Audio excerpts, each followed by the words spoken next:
This is the Cassini Shawl. I've just knit 3 versions of it. 2 of them are striped, and this one was knit with Barocco Nebula, a long change gradient yarn, which means you don't have to worry about knitting with the stripes. I brought it to Boston last week, and my niece was nice enough to model it for me in the beautiful New England fall.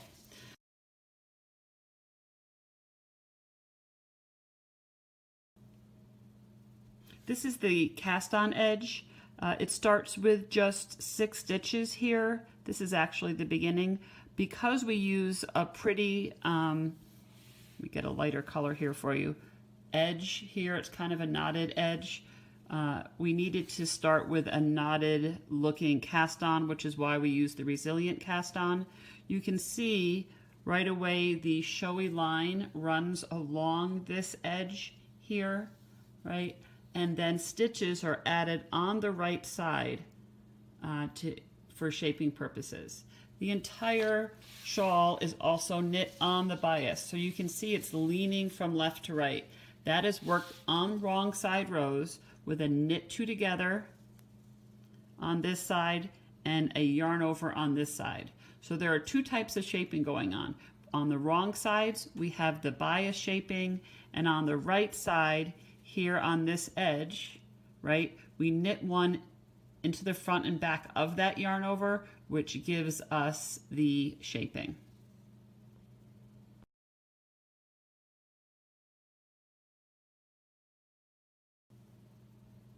I've moved up the shawl to some lighter colors so you can see how we add showy lines. So when we first started, we had the 1 showy line here.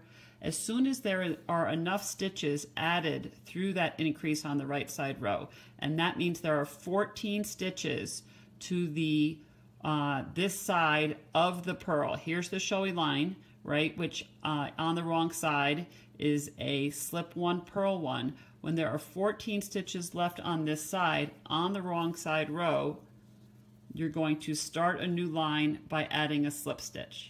Now I did just want to say, I can promise you in this scarf, in all 3 scarves, there are times when I did not remember to add a row until it was too late to add a new line. So then there are 15 stitches. That's okay. Just start with there are 8 stitches, 8 garter stitches, and then all that would happen after you do the slip is you might have an extra knit stitch here.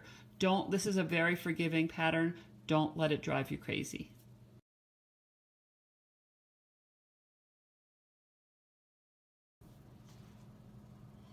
The other thing I'd like you to notice about this shawl is that the number of stitches, garter stitches, at the end when we get to this pretty bind off are more than the 8 garter stitches you started with. That's because as we go through the pattern, right before you get to the showy line, about every 20 or 30 sets, depending on which yarn you're using, you're going to knit 1 front and back right before the knit 2 together, okay? And that gives the shawl its symmetry and a little bit more grace. Now you can see as we get to the end here, where it's very short and we haven't had time to add more stitches, we have still just 8 or 9 stitches at the end. But here's actually a really pretty shot of the edge and the bind off.